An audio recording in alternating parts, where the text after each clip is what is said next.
Yo, what is up guys, Ghost here. So Season 1, 0 Hour, it's finally here. You can play, or some of you may have had the opportunity to play. Others of you, like myself, may have not been quite as lucky. Personally, I've been trying to get online and play for hours now, and I've managed to do 2 entire rounds over the past like 3 or 4 hours. I keep encountering the persistence issue.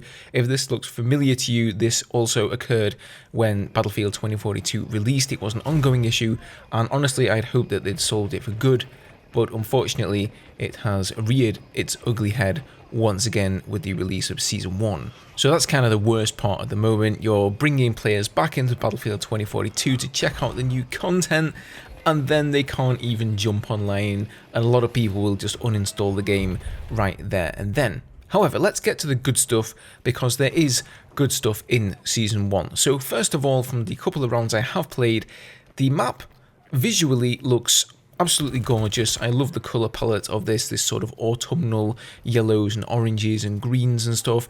It looks really, really cool.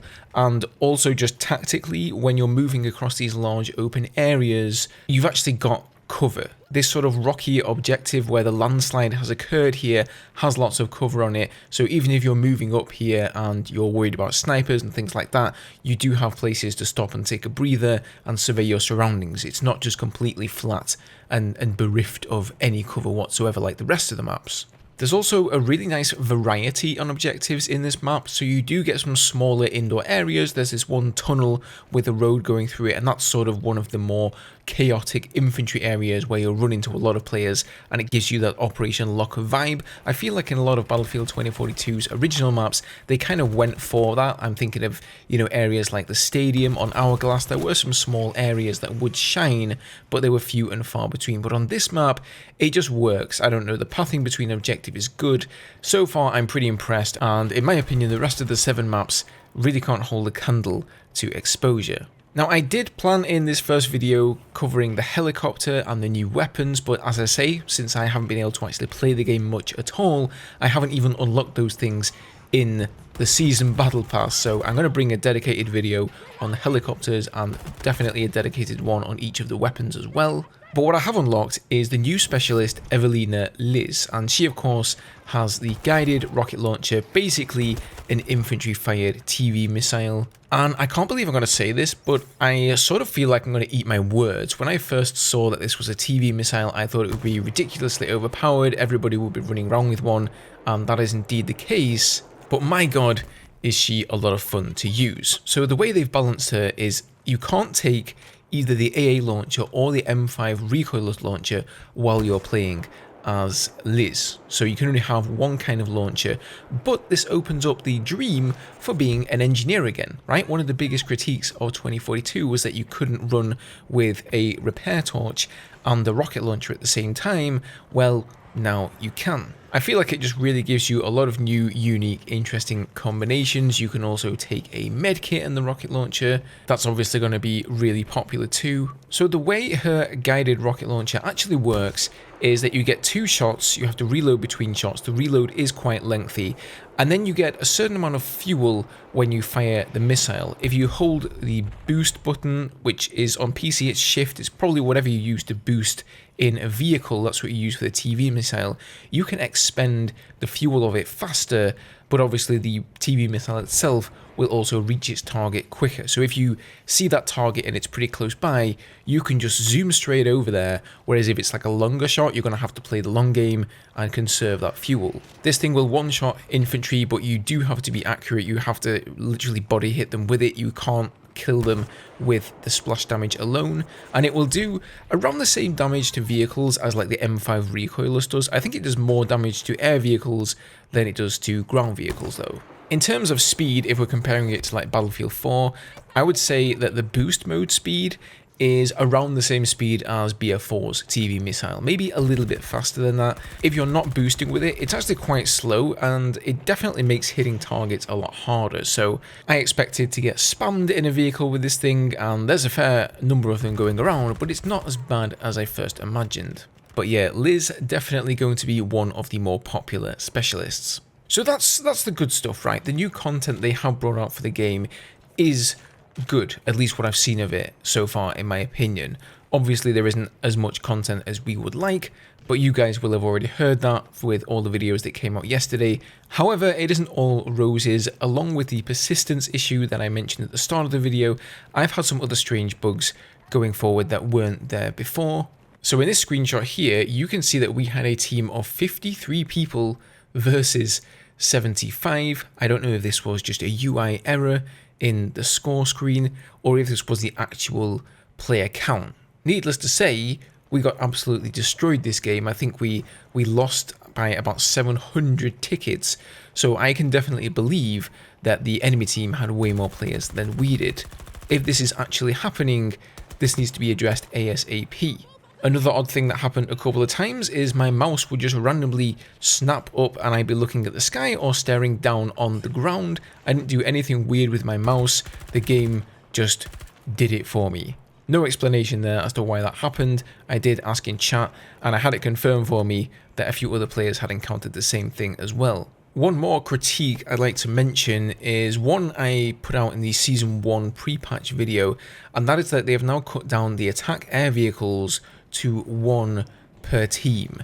And it really does feel like too little.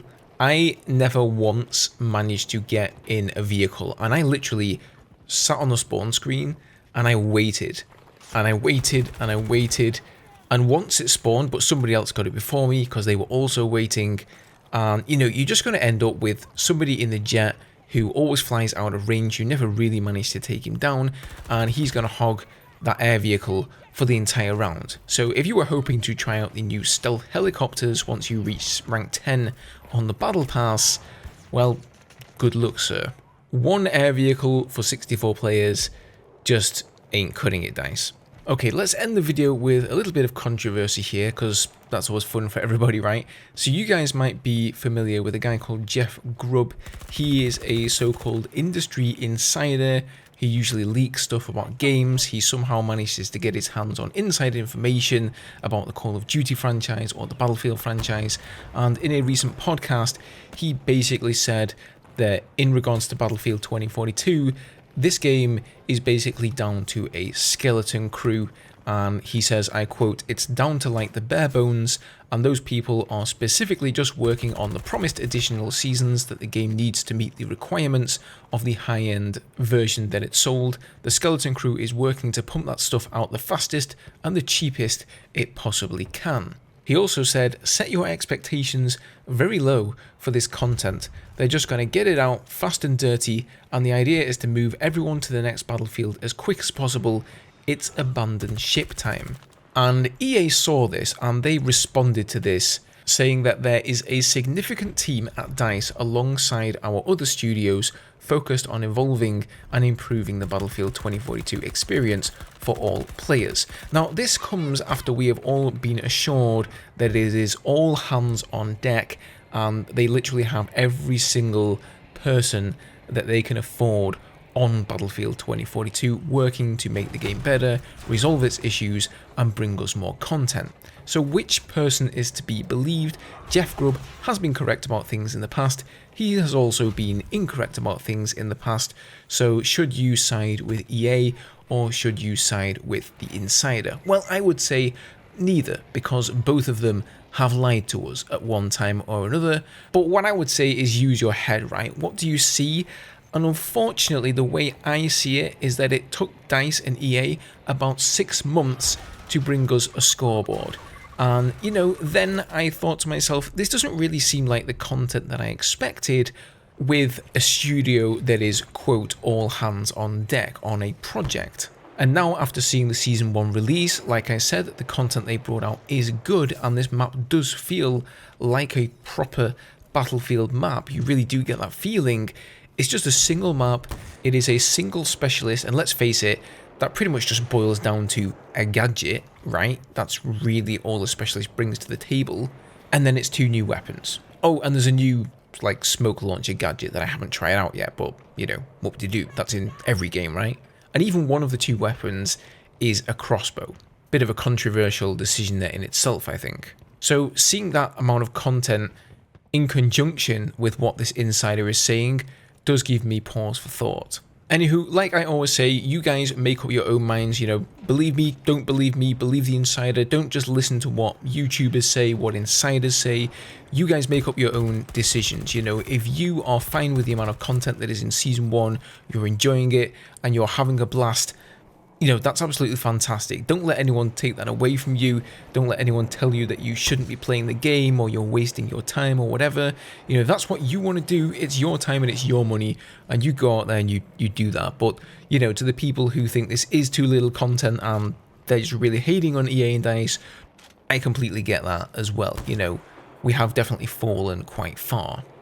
Thank you guys if you managed to stick to the end of this rambly one. I didn't really plan making this sort of a video, I planned on playing the game a whole lot more, but since I can't play the game at the moment due to the persistence issue, I figured what the hell, I may as well go and make a video with some initial thoughts instead. That way I'll have something to do, and hopefully if you guys can't play the game either, then you'll have something to watch. But like I say, I do plan on covering Season 1 a lot more. I'm going to make an in-depth video on the helicopters and the new weapons, so if you guys want to see that and you think I deserve it, then feel free to leave a sub, hit up that bell icon so you don't miss those videos coming up. Thank you for watching guys, and I will speak to you in the next one. Cheers.